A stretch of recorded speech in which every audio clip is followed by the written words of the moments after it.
नमस्कार, आपण पाहता हिरकणी न्यूज. हिरकणी न्यूज प्रत्येक क्षण ताज्या घडामोडी आणि महत्त्वाच्या प्रत्येक बातमीसाठी नेहमी तत्पर. आंबेवाडी धरणावरून 1.5 लाख रुपयांच्या कृषी पंपाच्या केबल्स चोरीला.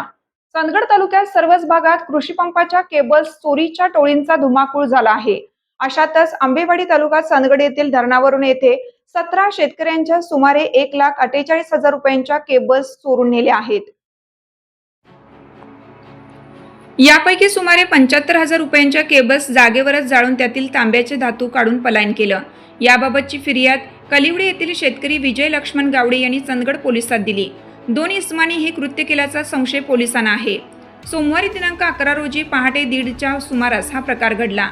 यामध्ये कोल्हापूर जिल्हा परिषदेच्या महिला व बालकल्याण समिती सभापती विद्या विलास पाटील 9,700 रुपये, विजय गावडे, इरफान शेख, जानबा पाटील, अमृत पाटील, ज्योतिबा पाटील, शिवाजी कदम, रमेश कदम, निवृत्ती कदम, ज्ञानदेव पाटील या 9 शेतकऱ्यांच्या प्रत्येकी 9,000 रुपये किमतीच्या केबल्स, माजी सरपंच अशोक कदम 10,600 रुपये, अशोक पाटील 10,700 रुपये, सुहास तावडे 8,200 रुपये, संभाजी डुरे 8,000 रुपये, रुक्माना देसाई 7,000 रुपये, सोमनाथ गावडे 6,100 रुपये, अर्जुन पटेल 7,700 रुपये या 17 शेतकऱ्यांना 1,48,800 रुपयांचा फटका बसला.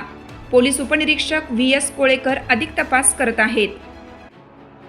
आपल्या हिरकणी न्यूज चॅनलला लाईक करा, शेअर करा आणि सबस्क्राईब करायला विसरू नका आणि रहा अपडेट.